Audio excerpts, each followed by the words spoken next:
Positional Talk Show. Live streaming at Facebook Live, Twitch, and our Positional Sports Talk Show YouTube channel. We are a sports talk show made for the fans, from the perspective of fans, presented by lifelong sports fans.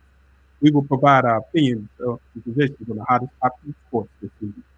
My name is Big Red, and I'm joined by my partners in crime. We got my man J3 in the building. What's up, brother? How you feeling this evening? Doing well, man. What's going on with you? How are you? Good. We got the professor in the building. What's going on, Professor? How you feeling this evening, partner? What's happening, everybody? It's Giving Tuesday, and the people did give. So thank you so much for all the blessings. And just like I always do, praise the Lord. Let's get it. I appreciate the energy, Professor. I always appreciate your energy. We'll be joined a little later by our man Ed, who'll pop in when he gets a moment. Like to say thank you to all the people that have already tuned in. What's up, Marcus? Good to see you, brother. And we're going to get it from here. Tonight, we will talk boxing, NFL Week 12, college football update, do a little college basketball kickoff, the professor's post takes, plus some other topics that caught our attention. Of course, our final post of the evening. We appreciate you tuning in, so sit back and relax and enjoy Post on the Positional Sports Talk Show channel. So, J3. Yeah. What's you up? Finally got what you wanted, brother. You've been talking about this thing for, goodness, got to be 2 months now. At least that. Your boy, Iron Mike Tyson, got back in the ring with Hall of Famer Roy Jones Jr. And I got to be honest with our fans. As I told them before, I ain't watching. But I saw some of the highlights, so I think I can hold my own a little bit. But what y'all think about, the old timers getting out there and, putting in a little work, 53-year-old Mike Tyson and 51-year-old Roy Jones? So 15 years ago, after retiring with the 2005 loss to journeyman Kevin McBride, Iron Mike Tyson returned to the boxing ring to fight Roy Jones Jr. The Tyson and Jones exhibition fight was a success if attention was the measure. But how was the event overall? Was it worthwhile? What did Tyson look like? The result should be a tale of the fight, so let's dig into it. Christy Martin scored at 79-73 for Tyson. Vinny Pezzonora had it 80-76 for Jones, while Chad Dawson scored 76-76. The Guardian had it 79-73 for Tyson, who landed 68 of 193 punches, which was 34%, compared to Roy Jones, 37 for 236 at 15%.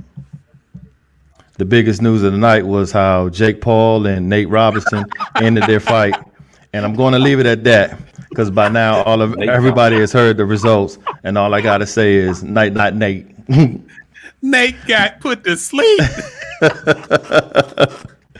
This Saturday. Really put to sleep. Man, come on, man. I mean, but you know what? He tried. So you got to applaud him for trying, because, again, his sport is basketball. He decided to step out his comfort zone and do something different.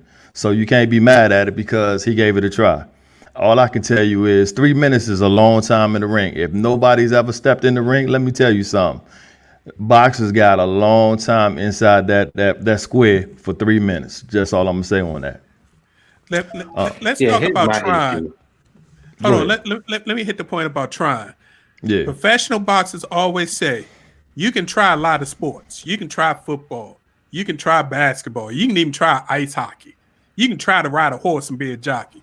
You don't try boxing, not professional boxing. You either are a boxer and fully committed, or you're not. And if you get in the ring, you got a chance of getting hurt badly. And thankfully, Nate got up and was able to walk out that ring, because he could have got seriously hurt the way he took. Agreed. He took a 3-piece. Yeah. Oh, yeah. And on top of that, he ain't had no guard up. He was just like, he was trying to brawl him, which that was a mistake. But yeah, and then he caught it. Ooh, did he caught it? And that YouTube sensation, Jake Paul, he actually wants to be a professional fighter. So this dude's been boxing for the last couple of years, getting ready, doing these gimmick fights in order to try to coax somebody into, giving them some money so he can get a real fight. But a couple of our watchers say that they enjoyed Snoop Dogg most of all. Yeah, he was commentating. Picture that. Well, Snoop loves sports, so I ain't mad at him. Yeah. So what y'all think about the? I heard there were like mini concerts in between the bouts. What was that? Hold up, Big Reg. Am I allowed to talk tonight? Oh, I'm sorry. Yeah, my issue with the whole thing was the people that trained him for 3 months. I'm talking about Nate Robinson. They saw that he didn't have what it took to get in the ring. So if these are professional boxing trainers and they didn't let him know that what he was doing was going to get him knocked out, even Janine was like, why is he charging at him like that? It's like he kept charging at him. And I was like, he going to get knocked out. I said that from the bell because he just kept running after him. I'm like, this is not the NBA. You're not trying to steal the ball or dunk on him. So he got exactly what he deserved. And the dudes in the NBA, I'm not going to name any of their names, but they clowned him so hard on social media. But my issue is with his corner, with his trainers. They knew that he was not ready to get in that ring, and they let him get in there and get knocked out like that. Yeah, Nate needs to just go at home. He said he's going to try to make the NFL. Now he's trying boxing. Nate needs to, either get a regular 9-to-5 job or find something to hopefully got a couple of dollars from his NBA paychecks. Try to, start a small business or something. Because he keep doing this stuff, he going to get hurt bad. But you got to admire his ambition for at least trying. Most people say they want to do something and don't even try it. So give him that. Give him a little credit for that. He should have fought Screech or somebody like that.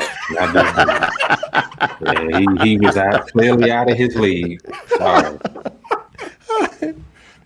All right, so this Saturday we have another good fight to look out for. Spencer Jr. versus Garcia. Undefeated United welterweight world champion Earl the True Spencer Jr., who's 26-0, 21 knockouts, is going to fight two-time division world champion Danny Swift Garcia, who's 36-2 with 21 knockouts. His last two defeats were from Keith Thurman and Sean Porter. So this should be one of the most anticipated boxing matches to watch this Saturday on Fox at 9 p.m. Also, Billy Joe Saunders puts his WBO super middleweight title on the line against Martin Murray Friday on DAZN, DAZN. Back to you, Rich. So let's talk a little bit about this Earl Spence versus Danny Garcia. For those who don't remember, Earl Spence has been out of the ring for more than a year because of a self-inflicted one-car injury that he totaled a brand new Lamborghini that he had purchased like 2 days before, driving home late at night, 2-3 in the morning, hit a curb and flipped the Lamborghini and totaled it. He's lucky to be alive.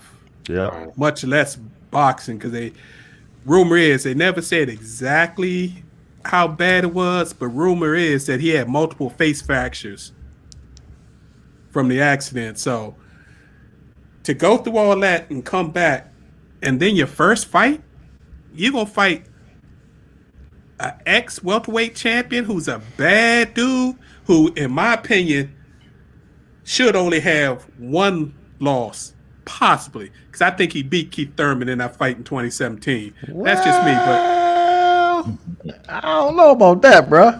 I told you that's my opinion. But I mean, why would he pick such a hard fight, the first fight, when he ain't been in the ring? It'll be, I think it's 15 months since last time he been in the ring. Want to stick his chest out. I'm the man. Till he go night night. Yeah, I'm not sure about that. It's not Tracy Morgan coming back and doing stand-up. This is a man coming back from a horrible accident, standing in front of a man that wants to knock his block off. Yes, so, sir. I mean, physically in shape, yeah, but can he take the pounding that he's obviously going to get in this fight. I mean, I'm afraid for him. But I would tell him if I'm in his corner, I'm like, did you just see Nate Robinson? you might want to think a little bit about this joint. But man, I'm very concerned for him though going into this fight. Yeah, because I mean, mentally, how is he mentally?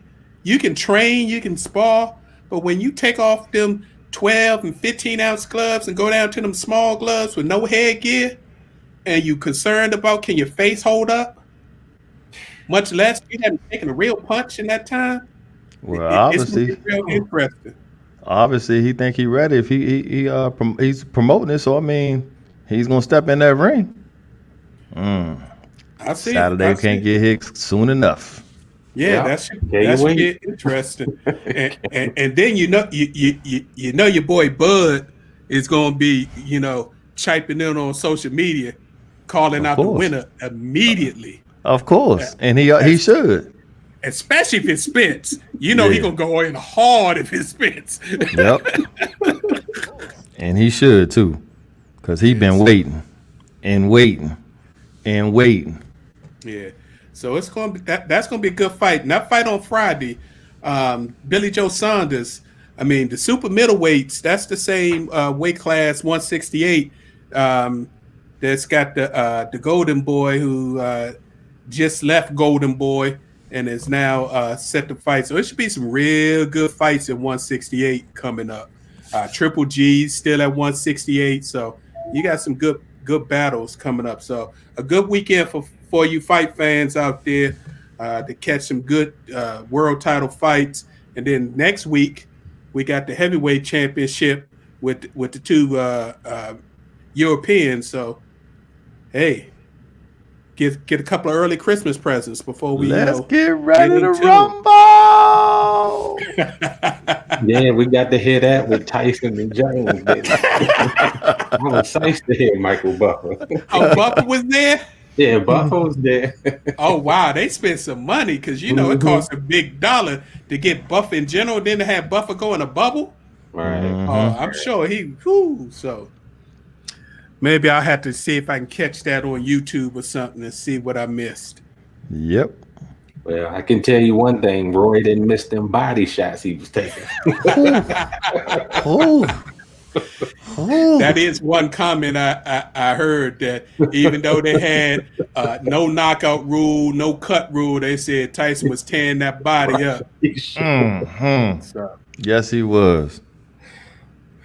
Last thing on that before we move on to the NFL. Your boy Mike said he wanted to do another exhibition. He said he wasn't going to do no real fights. He said he wanted to do exhibitions and use the money that he gets and give it to charity. So do y'all think it's worthwhile for Mike to do it again? And would you watch him for a second time? Absolutely. Yeah, I would watch him. Yeah. Absolutely. Okay. Matter of fact, I heard your boy Lennox Lewis speaking of some whispers, talking about maybe I need to get back in the ring. Wow. Yeah. Wow. He always wanted a piece of Tyson. Yeah. So is this the new market, the over 50 exhibitions now? Hey, listen. Again, I'll watch it. I like to see Iron Mike. How much did Tyson make on that? Yeah, I know. If I'm not mistaken. I'm not sure, because like I said, I tuned out. So we'll look it up, BJ. We'll find out for you. I think he was supposed to get 10, and Roy was supposed to get 3, if I'm not mistaken. That's a lot of cheddar to come in. You ain't boxed in 15 years, so. But he the draw. Yeah. What's up, Big Ed? What up, Ed? Hello, fam. How y'all doing, man? Oh, we good. We good, brother. You just in time for the transition. Yep. Yeah, because I'm glad I missed that Mike Tyson match. Oh, my God. That was a hot match. And poor Nate Robinson. It was entertaining. And that's what it was supposed to be. If you went into it knowing that all it was entertainment, not a real fight, I guess you can't be mad at what you got. So that's right. Yeah, real quick, BJ. Yeah, Tyson made 10, and like J3 said, Roy made 3. Mm-hmm. Wow. Yep. That's a lot of cheddar. That's a lot of money. And Tyson was the For promoter sure. of that, so you don't even know what this back end money was. For charity. For charity. Keep that in mind. It was for charity. Yeah, okay. Yeah, okay. You know At how the people Don say King fleeced him, the charity is Mike Tyson Corporation. it's for charity. We gonna give 1% of that 10 million to charity, and I'm keeping 99. Nah, but I hope Mike does the right thing. All right, fellas, let's move on to week 12 of the NFL. Let's start off with the injury news. Probably the biggest injury news of the weekend was New York Giants QB Daniel Jones pulled his hamstring early in the second half. Oh, Danny Dime. No. Hey, you gotta be quiet. Carrying Oh on. man, you gonna get punched in the throat this week. You had Panthers wide receiver DJ Moore, who he injured his foot, and he's a question mark for week 14. The Panthers are one of the weird teams that have a bye this week, so he does have a week to rest. Julio Jones, man, been playing around with a pulled hamstring all season, in out. So he missed last week. So we'll see if Julio will suit up this week. And your boy Todd Gurley, that old banged up knee started acting up, so he missed week 12. Who knows what's going to happen in week 13?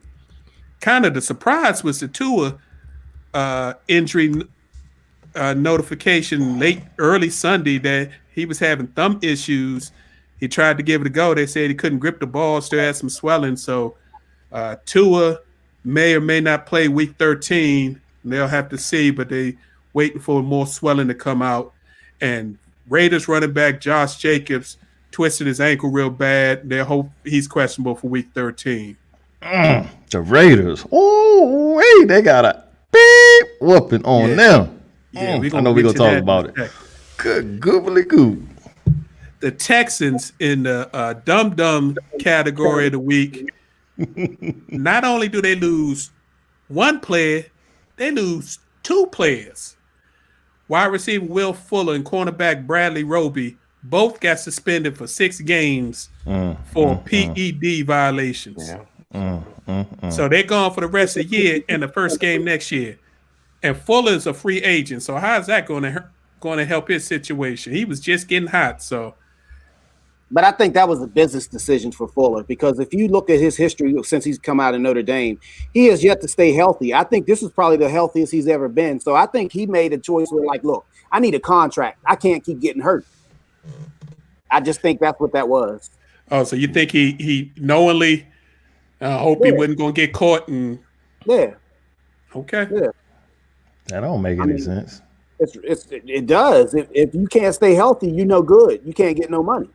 So his thinking was, well, if I can prove that I can stay healthy at least this year, I can get this contract.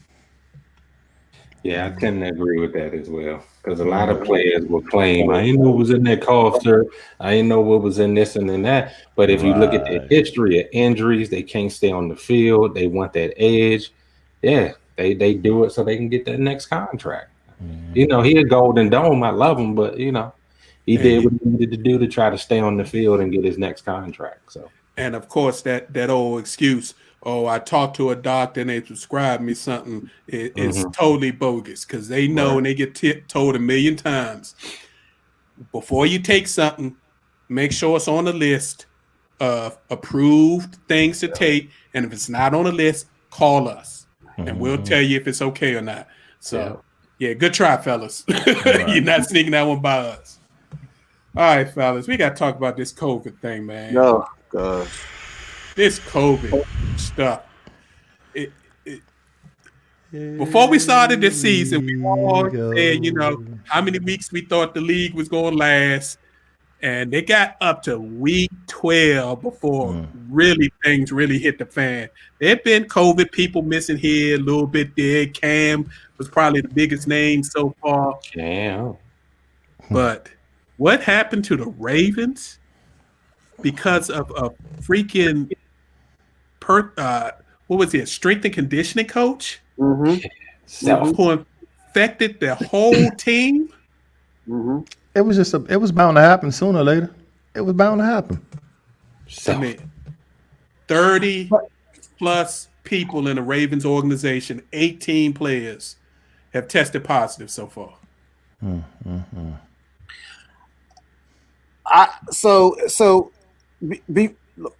Before the season started, we had a big discussion about this. In fact, we've been talking about this before it even really became a problem. We going back to your days, J3, as far as talking about safety suits.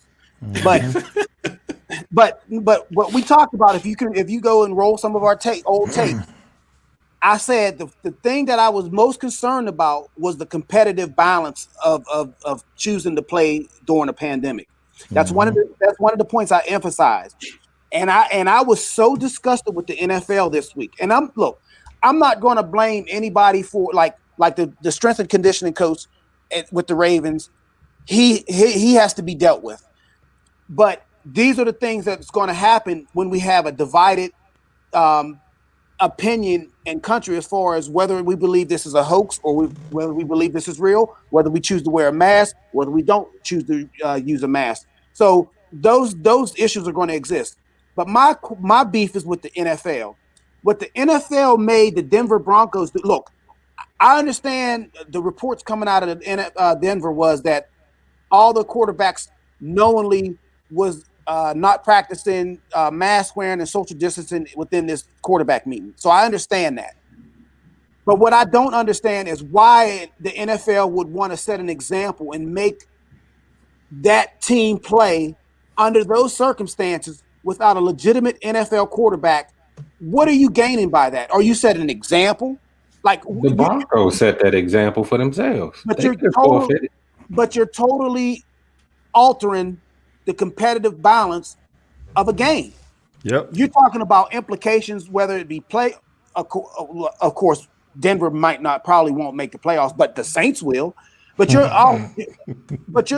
talking about point spreads going from 6 to 15.5 plus.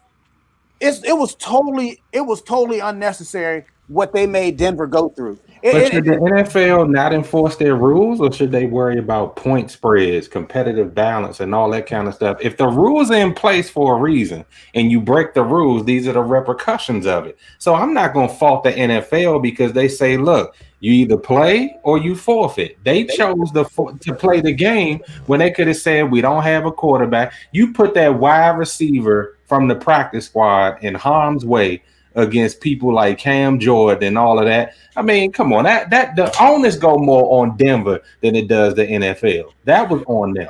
But we got to be real. The NFL was making the point of the Denver Broncos, especially to players who purposely disregarded the rules. First, they were in the facility on a day off, which they shouldn't have been.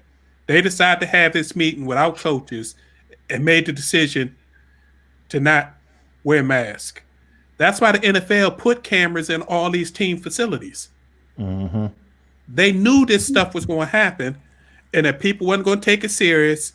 So they decided that because they made those players made a decision that affected the team, that the team would have to deal with it.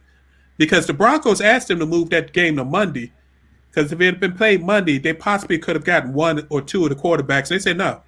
They did that. Y'all got to deal with it. So why did they move the Pittsburgh Ravens game? You know why, Ed. You know why. 3 times. But you know why? This is a marquee matchup. Don't nobody care about the Saints and the Broncos. Come on. Yep. Don't nobody care about that. This is a marquee matchup. You know the old saying, Rick. If North Carolina, Kentucky violate the NCAA rules, North Carolina Central is going on probation for 3 years. Yeah. Look, moving the field goal. Now they're using the fact that people kept testing positive to move the dates.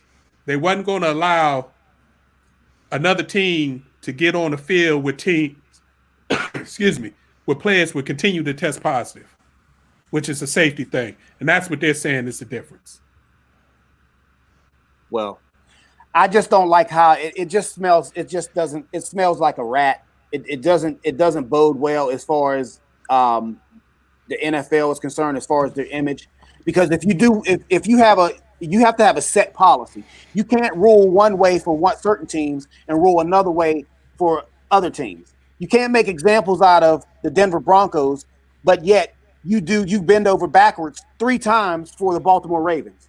It's about money, Ed. If this were Peyton Manning and that Broncos team, Von Miller and all of that, they would have moved it. But it's them, Drew Lock and whoever else, Judy, whatever. It was like, y'all either play, forfeit, whatever you're going to do. The Saints going to get y'all anyway. But this Steelers and Ravens game, marquee matchup, rivalry game, we're going to push this as far as we can because more eyes are going to be on this game, which is about this, than going to be on that game out in Mile High. Just simple numbers. And they lost that NBC money for not having that game on Thanksgiving night. That was a big money game that they end up losing. So was. We were all upset. So they're going to try to get that money back. So, yeah, so we hit the Ravens. We hit the dumb Denver Broncos situation. It's getting to the point, this is my last point on COVID for me, that the NFL is going to have to make a decision. I know they're talking about for the playoffs, the championship games, and the Super Bowl during the bubble. One team has basically already been forced into a bubble, which is the 49ers, because their county basically kicked them out. Yeah. And said no contact games are allowed in our county. So they basically moved to Arizona. They're going to be quarantining in their hotel and going from the hotel to the facility to practice, play the game, back to the hotel. It's tough, but they decided that they wanted to play. That's what all these teams need to do if they want to get to week 17. If not, like Professor said last week, they're going to have to cut this season short, do it by win percentage, and just give teams a couple of weeks off because this pandemic's just getting worse.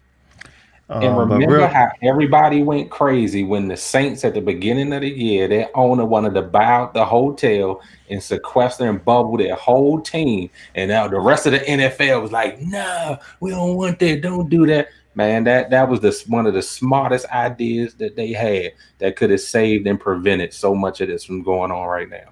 Professor Jay, you took the words right out of my mouth because I was just going to say, didn't we talk about this? We talk about this? This was going to be the only way that the NFL was going to be able to go through the whole season without any casualties. However, look where we at now.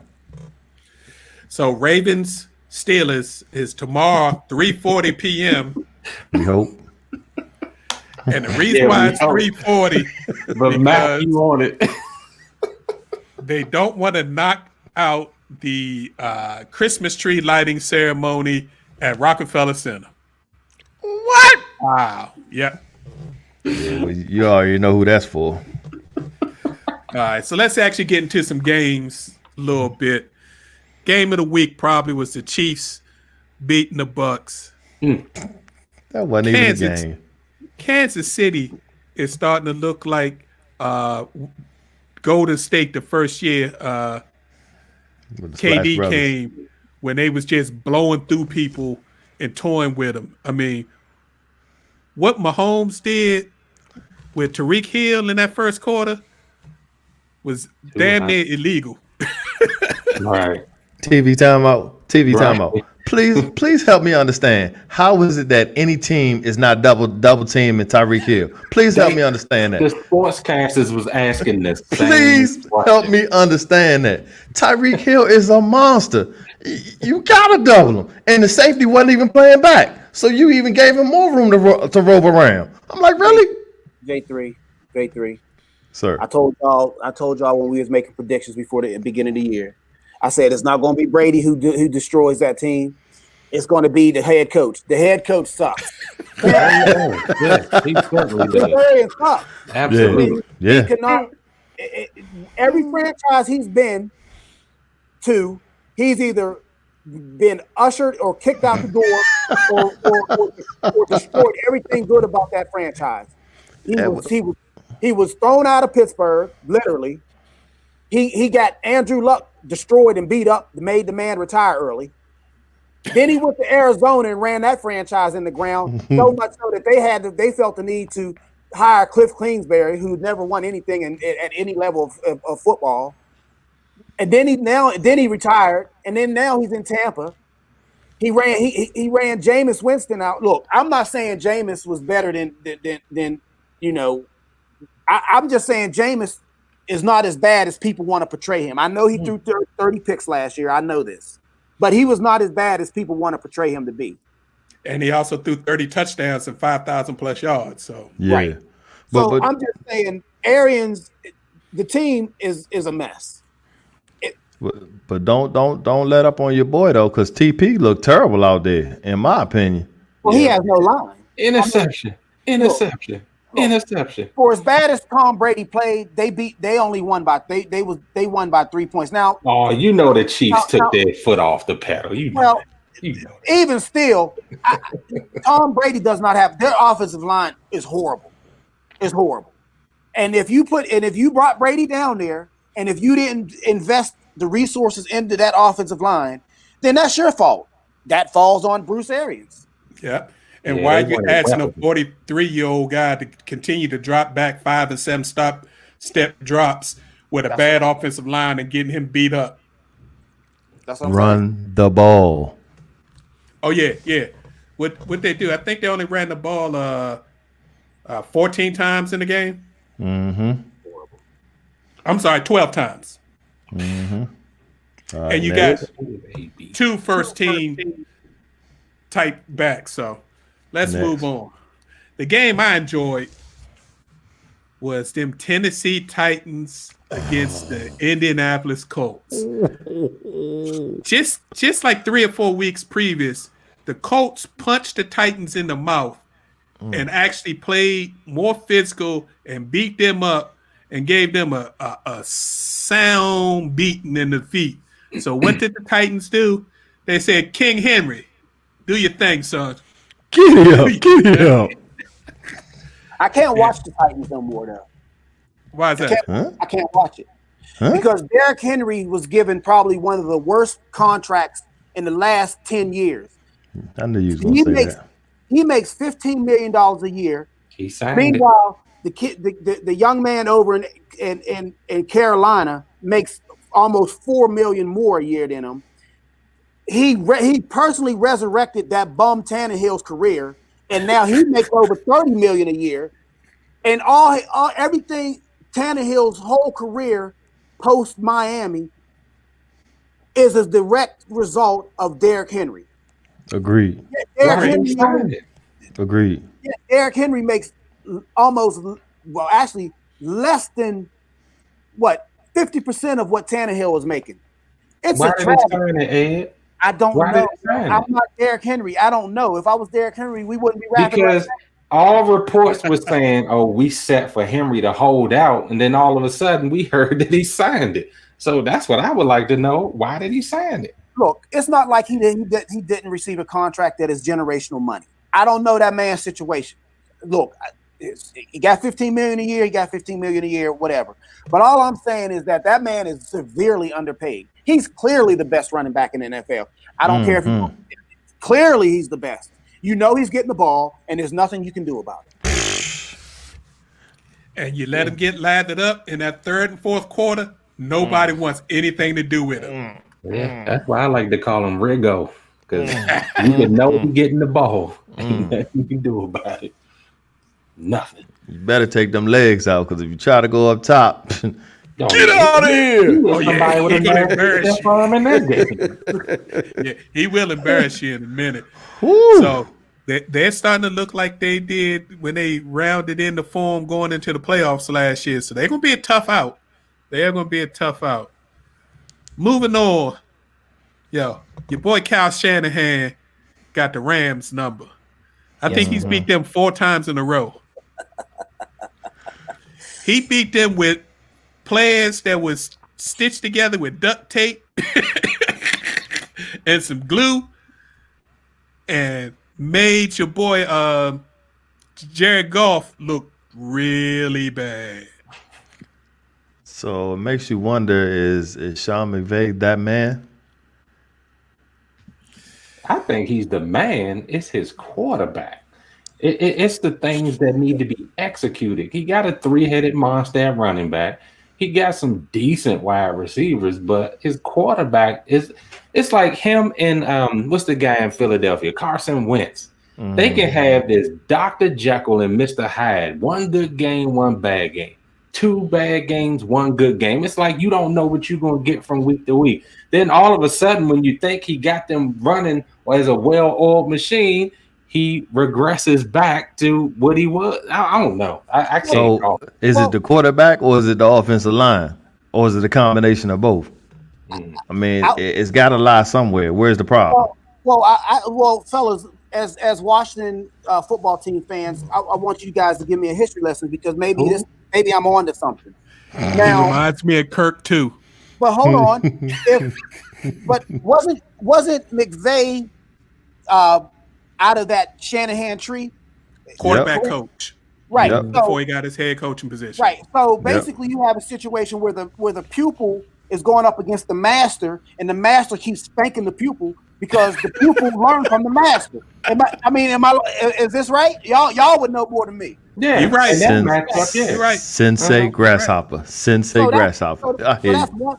That's one theory, and also that bum Garoppolo wasn't playing, so that's a big upgrade in San Francisco from anything that we can think of. But this has nothing to do with him. All I'm talking about is the reason that Shanahan has had so much success against McVay is because his offense is Shanahan birthed that offense. It's not like he's running anything that Shanahan can't come up with a plan to counter.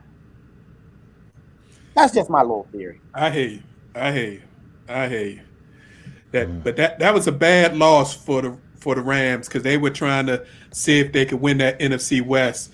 But with the Seahawks schedule, it looks like they're gonna cakewalk it.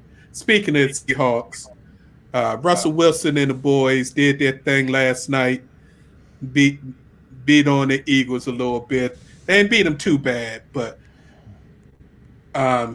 fellas, I know a couple of people said it when he got drafted that DK Metcalf reminded them of Calvin Johnson. I was like, oh, hold up. Y'all getting a little carried away. Now his stats say he's Calvin Johnson. Yeah, I didn't think they were getting carried away. Man, I'm like, keep Calvin airing the Johnson. ball out. Keep airing the ball out. Goodness gracious. That's got to be a scary sight for a 5'9" to 5'11" cornerback that's maybe 205 if he's lucky, to have a 6'3", 250-pound wide receiver that can run 4.3. Yeah, Coming at you every play. Wasn't that Slay last night that was checking Metcalf? I mean, Yep. Yeah. it was brutal, man. I mean, he was just getting used. Did you hear that Metcalf said before the game, one of the Eagles coaches came over and said, you're not quite Calvin Megatron yet. It was Jim Schwartz. It was Jim Schwartz. Yeah. He said, so that fueled him. So he wanted to prove a point. He said, no, I'm not Megatron, but I am DK Metcalf, and I'm going to show you who that is. Man. So let's talk about your boy Wentz real quick.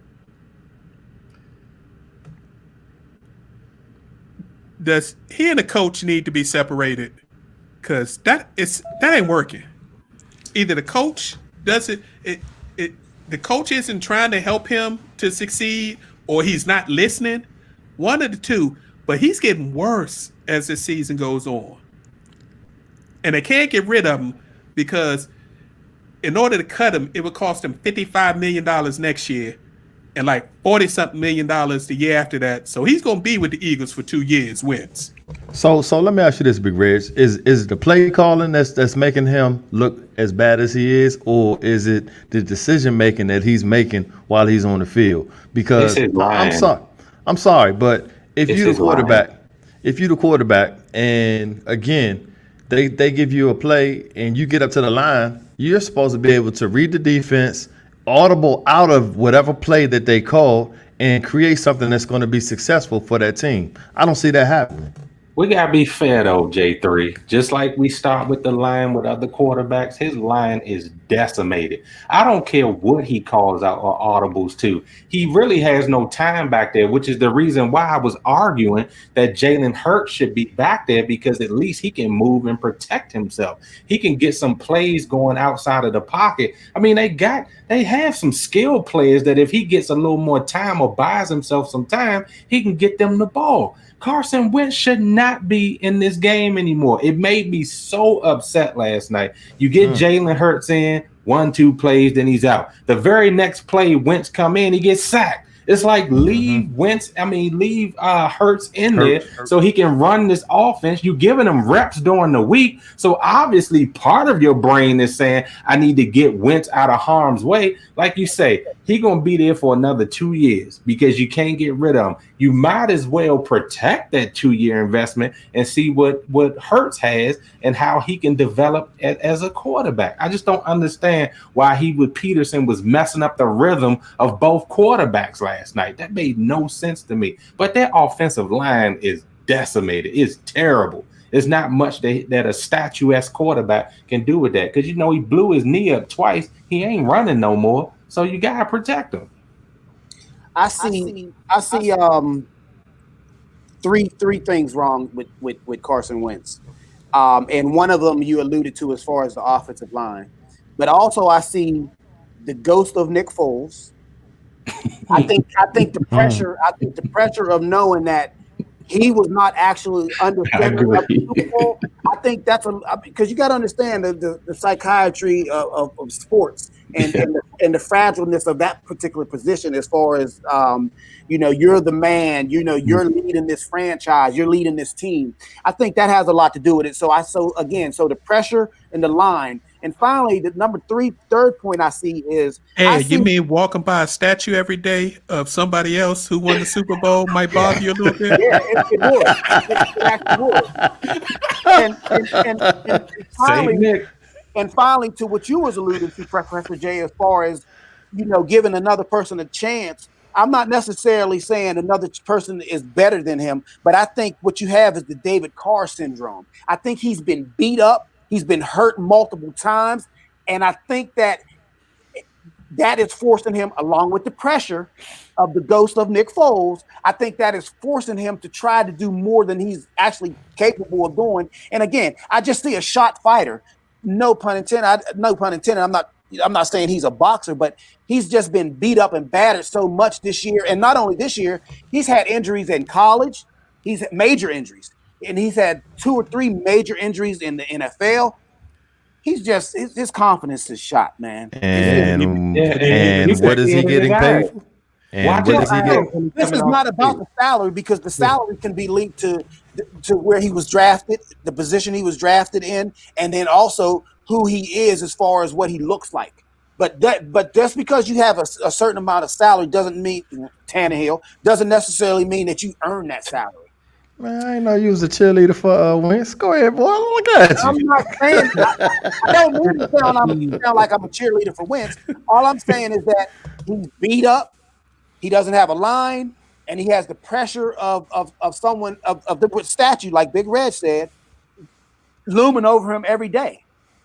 And could he be the second Andrew Luck? Ooh. Yeah, but I've never seen I don't think he ever had as much talent as Luck, as far as what I observed. And Luck never really was an injured quarterback as far as college was concerned. He wasn't even injured until they handed him over to Bruce Arians. He was never, he never really was injured until that happened. Yeah, we got robbed of a potential Hall of Fame career with Andrew Luck. I'm still stinging from that one. But you talk about, being fragile a little bit, having all this pressure.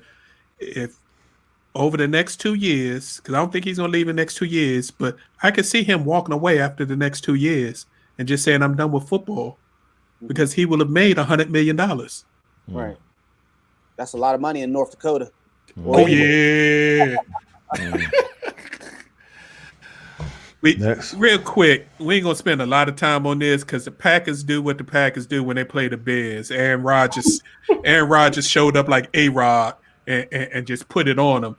But your boy Mitchell, I want to talk about your boy Mitchell Trubisky.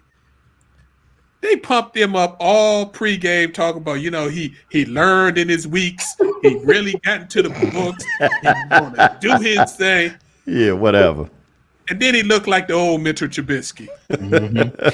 Hey, Big Reg, that goes to what BJ is saying that's in the window now.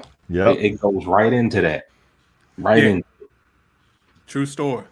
That is definitely a true story. So the Bears need to clean house, and I mean GM need to go for drafting that bum.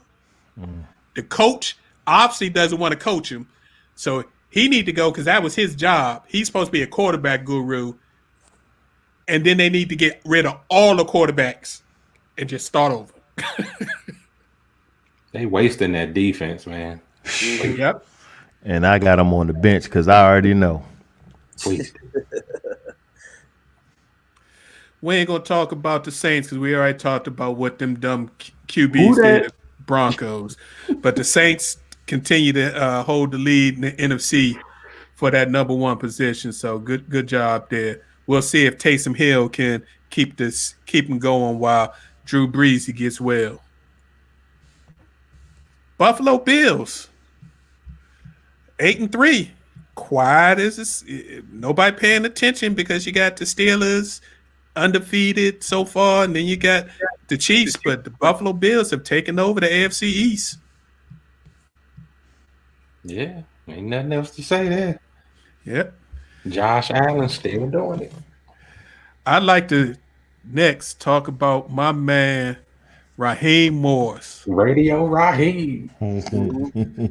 Raheem Morris is 4-2 since being promoted to interim coach. Took over a team that was 0-5 that was inventing ways to lose games.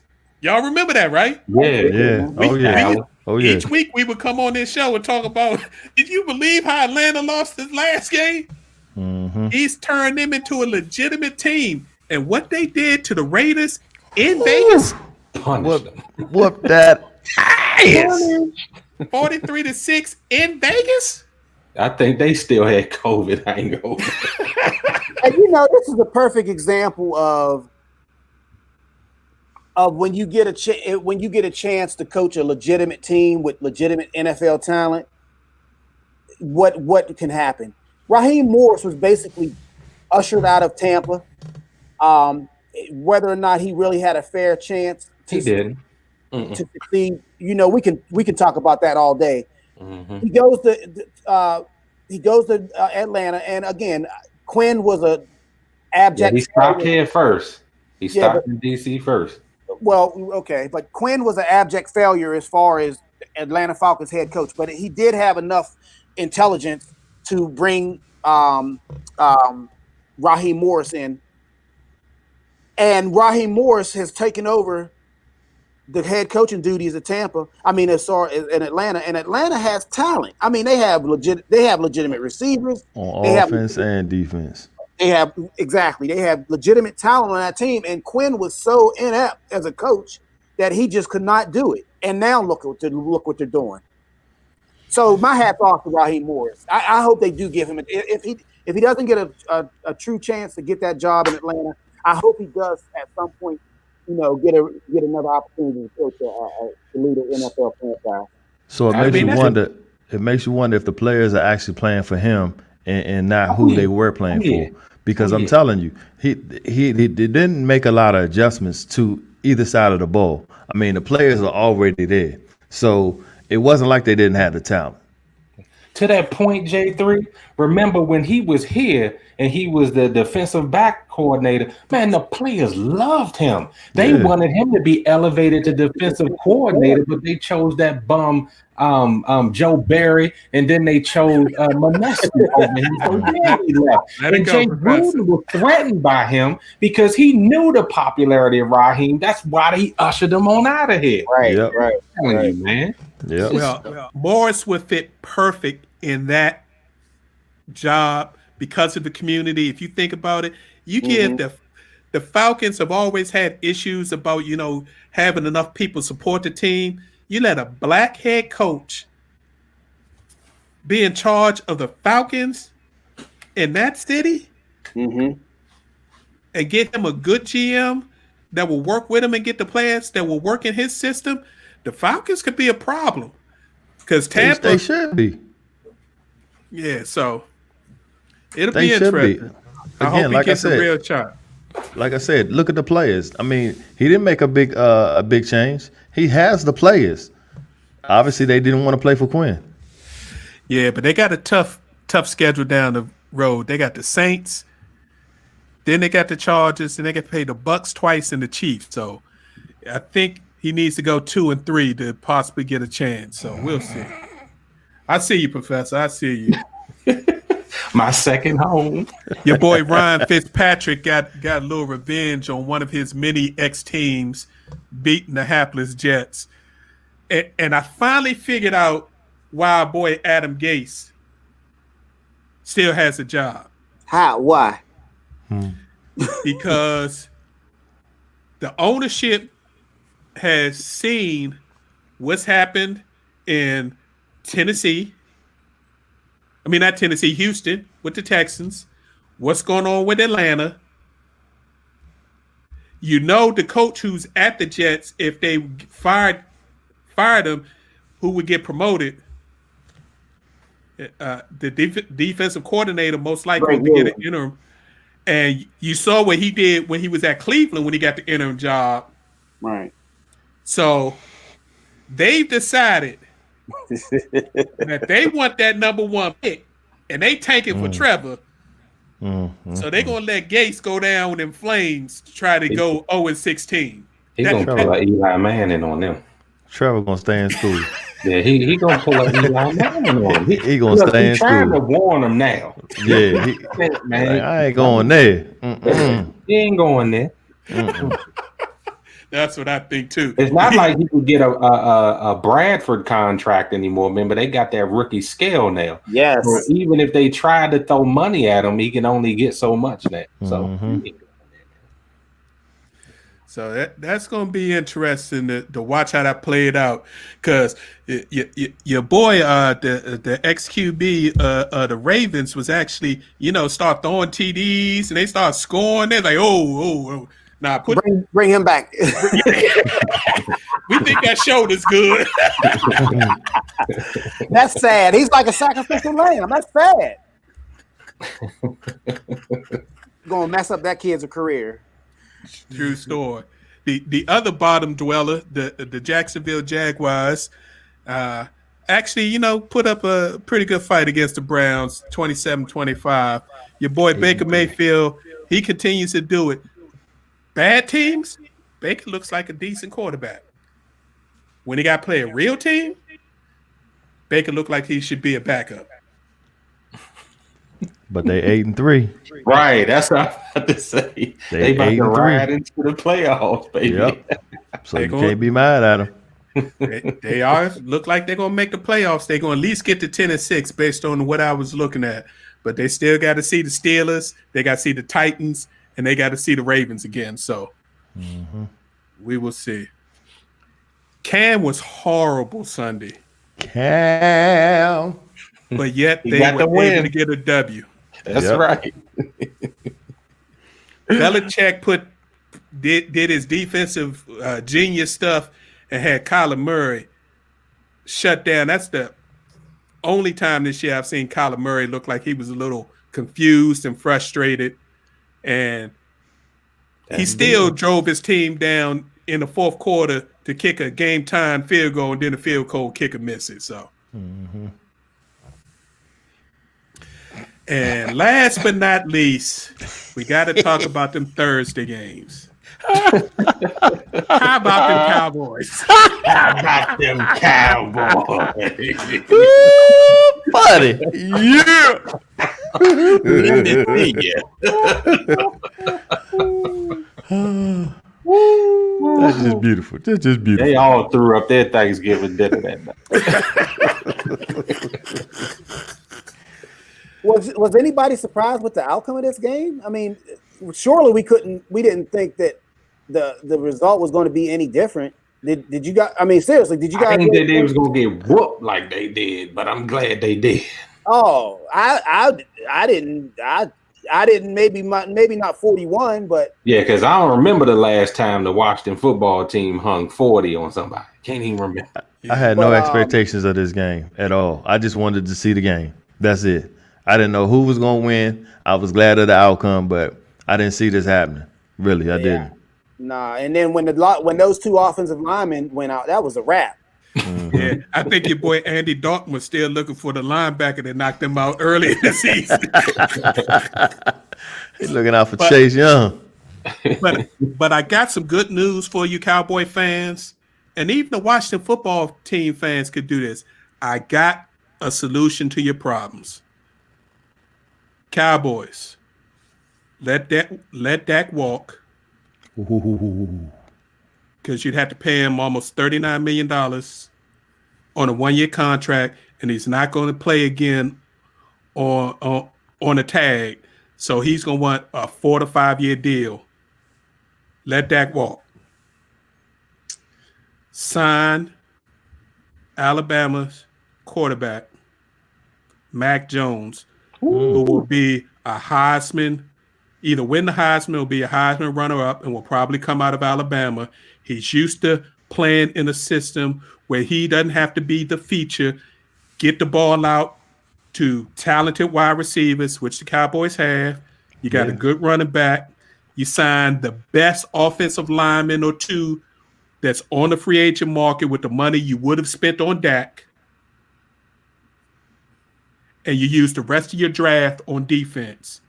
And Dallas can win the NFC East next year. Washington could do the same thing. Question for you, Big Red. Who's the last good Alabama quarterback in the pros? That's my point. Things are changing. But Alabama Tua was the first real quarterback that Alabama has actually recruited and developed and allowed to be a quarterback.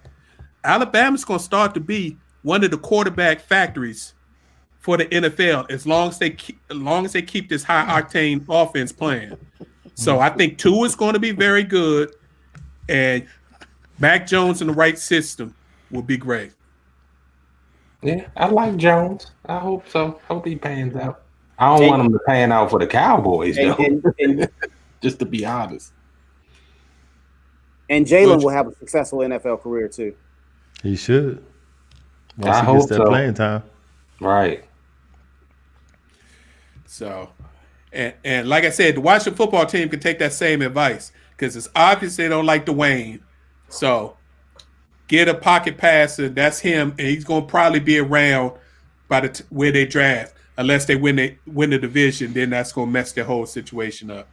Mm-hmm. And last but not least, my man Deshaun Watson. If he wasn't playing for the Texans, we'd be talking about Deshaun as the MVP. Mm-hmm.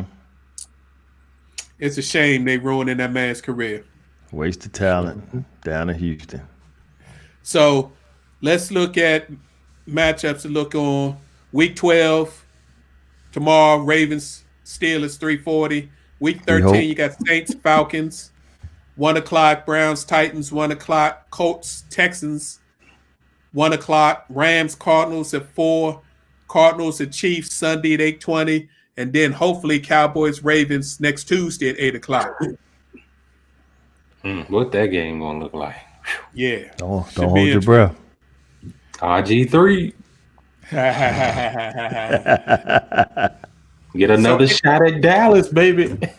So, Ed, why don't you give us a little highlight of what you saw this past weekend with the college football scene? All right, I'll try to condense this real quick. We had the Iron Bowl. Number 1 Bama crushed 22 Auburn, 42-13. Mac Jones, who we mentioned earlier, 300 yards passing, 5 touchdowns. Wide receiver Devontae Smith continued to prove what I've been saying for 4 years, that he was the best wide receiver in that esteemed class. He has 171 and 2 touchdowns. And the interesting thing about this game is offensive coordinator Steve Sarkisian stood in for head coach Nick Saban, who was out and had to miss the game due to COVID-19 positive test result. That's the theme of our 2020. Notre Dame, number 2, looked powerful and throttling number 19 North Carolina and Chapel Hill. Ian Book 279 yards and 1 touchdown. Led the Irish 31-17 over Carolina. Number 3, Clemson defeated Pitt 52-15. Number 8, Northwestern was upset 29-20 by Michigan State. And number 12, Indiana cruised past our team, local Maryland, 27-11. Unfortunately, Indiana's quarterback was lost for the year. Penix with a torn ACL. Yeah. And in the matchup of who gets fired first, Penn State beat a winless Penn State team beat Michigan 27-17.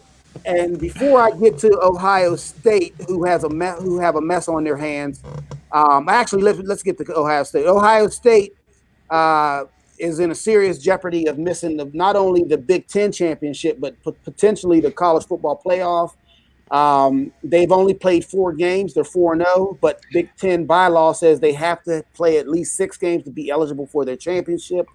Their team is currently still in lockdown mode because they're having an outbreak of COVID-19 cases on Ohio State's campus. This weekend's game against Michigan State is very much in doubt. And if they can't play it, then they will not be eligible for their own championship game and potentially miss out on the college football playoff, because I don't see how you can put a 4 or 5 win team in the playoffs when these other teams have played full schedules, 10, 11, 12 games. Also, go ahead. I agree, especially when you got a team like Cincinnati who's played 11 games already, will probably end up playing 12 or 13 by the time it's done, and have been playing anybody and everybody willing to play them. It's going to be hard. Plus, you got the ACC with Notre Dame, Clemson, SEC with Bama, Florida. And 2 points of recognition I'd like to shout out. Vanderbilt, even though we had the demise and firing of head coach Derek Mason, we have Sarah Fuller, who was a soccer player on the Vanderbilt's women's team, became the first woman to participate in a Power 5 conference football game when she kicked off to start the second half in Vanderbilt's loss to Missouri. And it's been announced today that she is going to continue in that role. So it wasn't a one-hit wonder. She's going to continue doing that. So congratulations to Sarah and her family.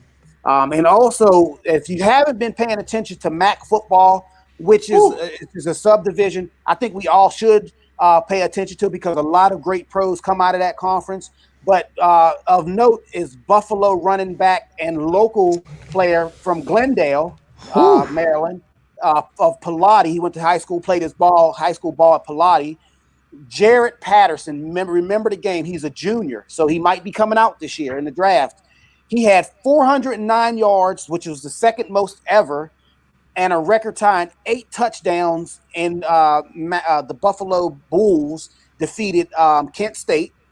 Listen to this score: 70-41. And this was Pete Patterson's second historic game, which last week he had 300 yards and 4 touchdowns against Bowling Green. And this is not a fluke. This is not a COVID-19 situation. Again, he's a junior. And last year he had almost 1,800 yards. He was 1,799 as a sophomore. And as a true freshman, he ran for over 1,000 yards. So keep an eye out for that young man. Again, he's a local DMV product from Glendale, Maryland, via Pilati. So there we go with the college football rundown. And real quick on the college basketball front, I mean, it's a mess. College basketball kicked off last weekend, but they are scrambling to put games together because teams are having to drop out at the last minute.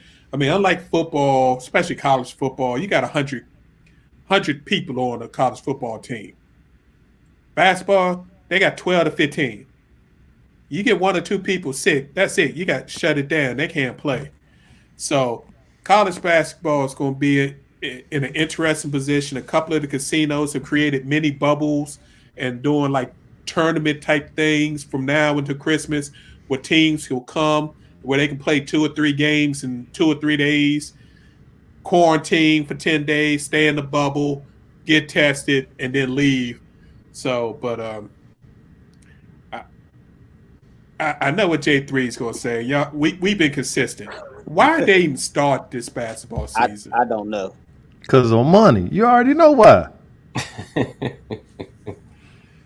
But why start it now? Why not wait till like January and just play like a small if you must, a small conference schedule? This makes no sense. Because they're not concerned. They're not concerned about the players, bro. J3. The proof is in the pudding. But J3, they haven't even figured out how to, well, you're right, but they haven't even figured out how to handle the football situation like Big Reg was alluding to. So how you just automatically just going to roll right into basketball? See, it's crazy. I almost feel bad for those athletes putting their lives on the line. Yep. Same conversation, this different day. That's true. And they're We've been talking about this. Forced to stay on campus because most of the campuses have shut down after the Thanksgiving break. So now you got these kids forced to stay on campus in the midst of pandemic, can't go home to see their family because they're concerned if they leave campus and they go home, they might catch it. It's just a mess. So I pray that none of these kids get really, really sick. I think that's unfortunately going to be the only thing that wakes everybody up. So, but for you basketball fans, there's some good games on this week. There's some good games on tonight.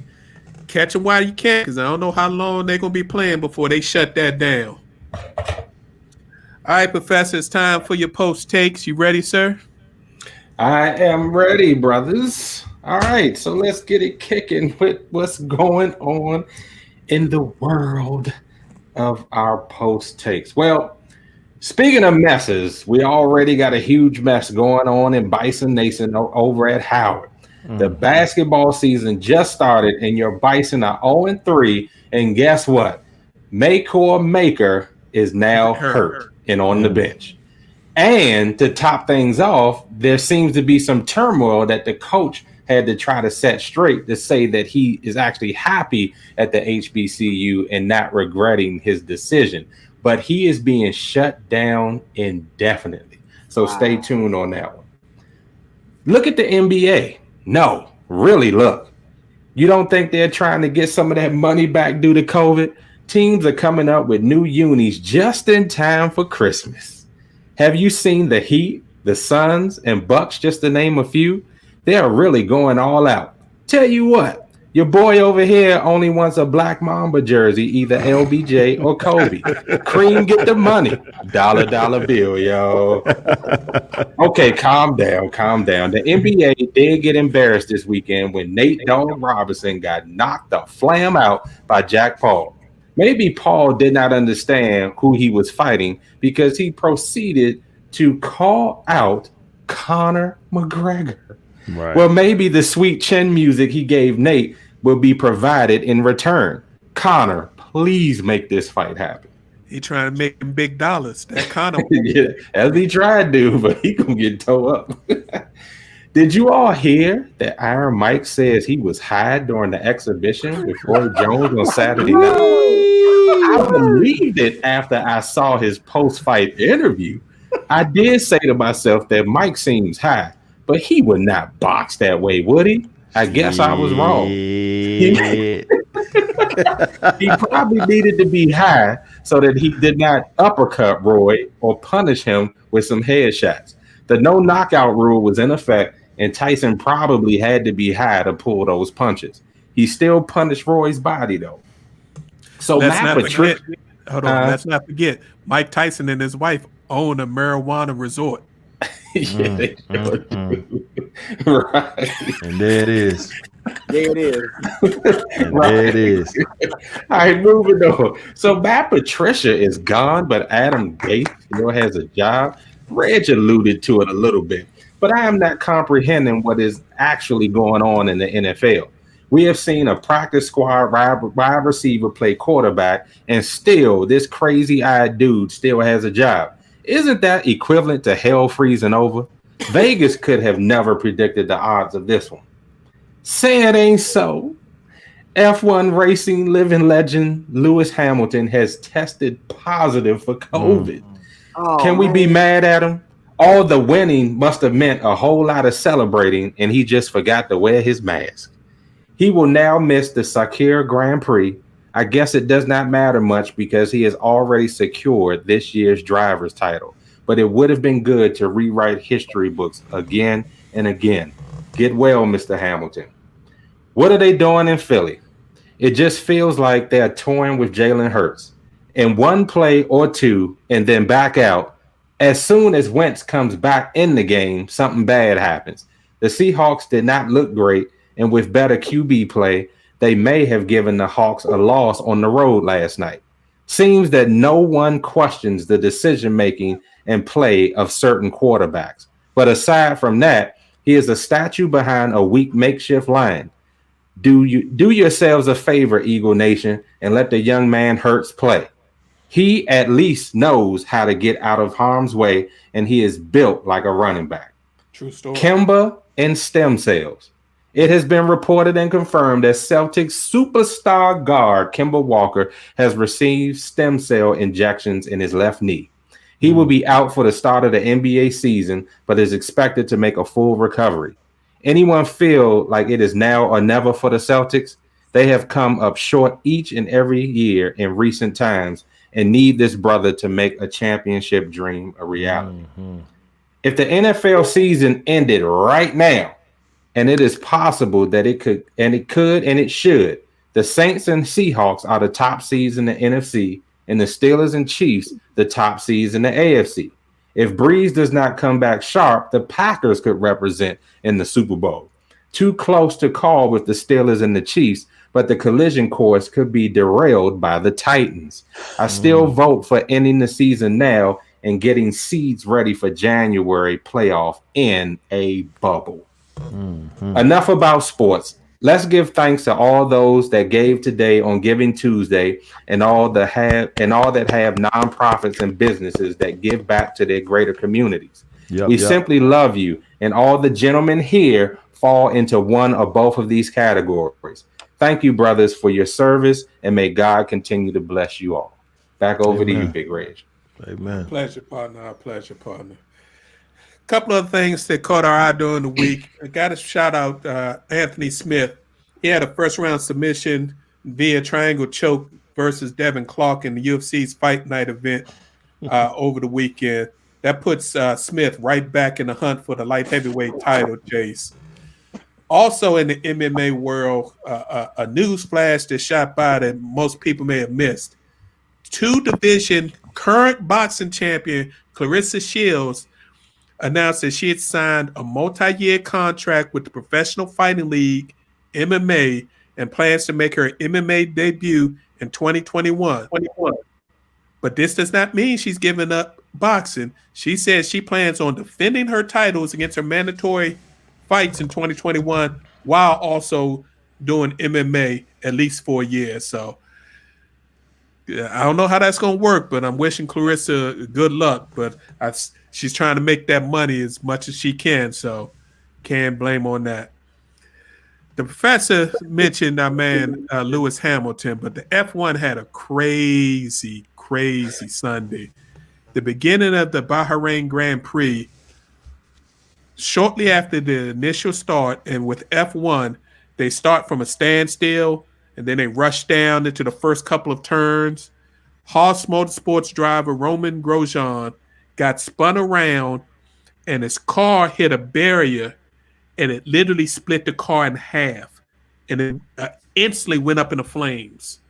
He was engulfed in a fireball for about 15 seconds, but luckily Grosjean climbed out of his safety cell and was able to get over to help before they took him to the hospital. So it was a crazy accident right at the start of the race. Shut down the race for over an hour while they cleared the debris, removed the car. Then they had to fix the barrier, but they did run the race, and our man Lewis Hamilton continued to win, picking up the Bahrain Grand Prix. And last but not least, I'd like to say congrats to Syracuse senior guard Tiana Magakawi. She had missed the past almost 2 years due to breast cancer and was making her first return after missing 615 days on the court.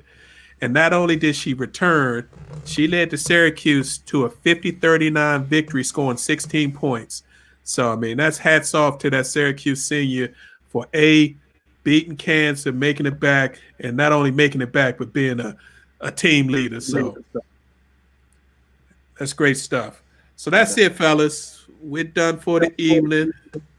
It's time for our final post so we can get up out of here. So, Ed, what you got for us?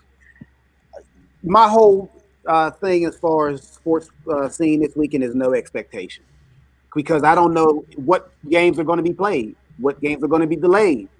You know, who's going to get sick, who's going to test positive, who's going to have false positive. So the moral of my final post is just stay careful, be careful, stay vigilant of, you know, your surroundings. Try to maintain the CDC protocols that have been placed for months now, and everyone else out there, just stay safe.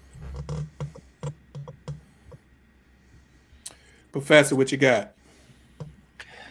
Well, I pretty much said it all throughout the show, but I'll just leave folks with this. We are now in December, the last month of the year.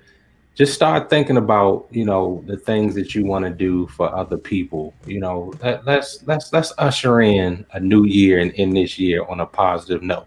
We know what we all been through, but we have the ability and we certainly have the power to make sure that things look much brighter for us moving forward. So all I say is just look forward to the next holiday and in the year and doing big things for one another. I hear you. Amen. J3. I want to give a shout out to my little cousin down in South Carolina who made the last three-point shot with 20 seconds left in the game to take his team to the winning column. His name is Gabe Williams. I want to give you a big shout out, little cuz. Keep doing what you're doing. You got big things in future. All right. Cool. I'd like to my final post is what BJ just pointed out. Hats off to Steph Curry, Charles Barkley, Phil Mickelson, and I'm missing somebody. Oh, and Peyton Manning for putting on their golf event the day after Thanksgiving Friday. They were on TNT. They raised millions of dollars for HBCUs by putting on a golf show, and will put that money to help a lot of good, strong colleges that are putting out phenomenal people that are actually trying to help this world be a better place. So hats off. And what Steph Curry is doing for golf for HBCUs, specifically Howard University, but he's going to try to roll that out to other universities and bringing golf back to HBCUs and supporting their programs with Under Armour and a bunch of other people is, just tremendous. So keep doing what y'all doing, fellas. That was tremendous. Hey, Steph, I started playing golf at Morehouse, so you need to go down there next. I'm playing. There it is.